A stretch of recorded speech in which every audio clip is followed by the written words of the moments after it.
آج کی اہم خبر۔ متحدہ عرب امارات میں چینی کمپنی سنوفارم کی تیار کردہ کورونا ویکسین کامیاب ثابت ہو گئی۔ تیسرے مرحلے کے کلینکل ٹرائل میں اس ویکسین کو 85% کی بڑی شرح تک کارآمد قرار دیا گیا، جس کے بعد اماراتی وزارت صحت نے چینی کمپنی کو امارات میں اس کے عام استعمال کی منظوری دے دی ہے۔ ابوظہبی ہیلتھ ڈپارٹمنٹ اور اماراتی وزارت صحت کے ایک تجزیے میں بتایا گیا ہے کہ 99% افراد میں اس ویکسین کو لگوانے کے بعد اینٹی باڈیز پیدا ہوتی ہیں، جبکہ کورونا کی شدید اور درمیانی درجے کی علامات پیدا ہونے سے روکتی ہیں، اور اس میں 100% کامیابی حاصل ہوئی ہے۔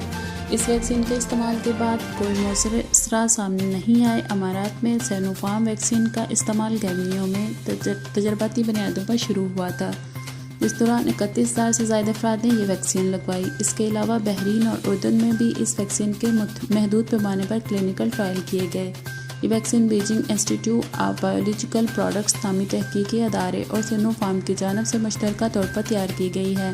سینوفارم چین کے بڑے ادویہ ساز اداروں میں سے ایک ہے۔ متحدہ عرب امارات میں اس ویکسین کے ہنگامی استعمال کی اجازت ستمبر 2020 میں دی گئی، جس کے بعد ابتدائی طور پر فرنٹ لائن میڈیکل ورکر، سرکاری طبی اداروں کے عہدیدار، ایمرجنسی سروسز کے اہلکاروں اور دبئی کے فرمانبرداروں اور شیخ محمد بن راشد سمیت کئی وزراء نے بھی یہ ویکسین لگوائی ہے۔ اماراتی حکام کا کہنا ہے کہ امارات میں 4 ویکسین کے ٹرائل کیے گئے، جن میں امریکہ اور جرمنی کی تیار کردہ فائزر، امریکی ساخت موڈرنا، برطانوی آکسفورڈ یونیورسٹی کی ایسٹرازینیکا اور روسی اسپوتنک وی ویکسین شامل ہے۔ چینی ویکسین ابوظہبی میں شیعہ کے زیر انتظام ہسپتالوں اور کلینک میں رضاکاروں کو اس ہفتے سے لگائی جائے گی، تاہم اس کا امارات بھر میں استعمال سے متعلق اعلان ہونا باقی ہے۔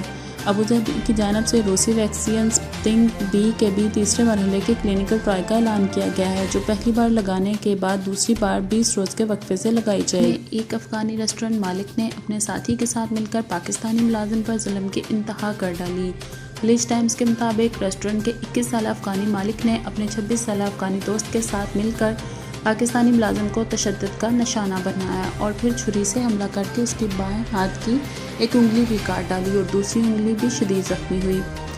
جب 23 سالہ ملزم پاکستانی نے اس بھیانک حرکت کے خلاف پولیس میں رپورٹ درج کروانے کی کوشش کی تو افغانی مالک نے دھمکی دی کہ ایسا کرنے پر وہ اسے تنخواہ نہیں ادا کرے گا اور اس کا ویزا کینسل کروا کر ڈیپورٹ کرا دے گا اور آئندہ کے لیے اس کے امارات داخل ہونے پر بھی پابندی لگوا دے گا۔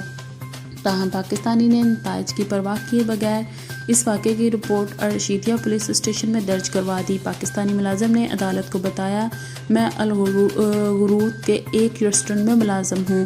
واقعہ کے روز میں چائے پی رہا تھا جب غلطی سے چائے منہ سے نکل کر مالک کے دوست پر گر گئی۔ اتنی سی بات پر مالک کے دوست نے مجھ پر اپنی چائے گرا دی اور مالک اور اس کے دوست نے انتہائی نازیبا الفاظ استعمال کیے اور پھر کچن کی ٹیبل پر پڑی چھری سے مجھ پر حملہ کر دیا، جس کے نتیجے میں میری 2 انگلیاں شدید زخمی ہو گئیں۔ مجھے فوری طور پر ہسپتال لے جایا گیا، جہاں میں کئی روز تک زیر علاج رہا، تاہم میری ایک انگلی ضائع ہو گئی۔ 45 روز کے بعد میں دوبارہ ریسٹورنٹ گیا اور مالک کو بتایا کہ تشدد کرنے پر میں ان دونوں کے خلاف پولیس میں رپورٹ درج کروانے لگا ہوں۔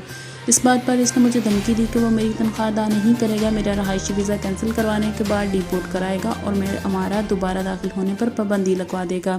تاہم میں نے اس کے خلاف مقدمہ درج کروا دیا۔ اس وقوعے کے بعد ریسٹورنٹ میں کئی افراد موجود تھے۔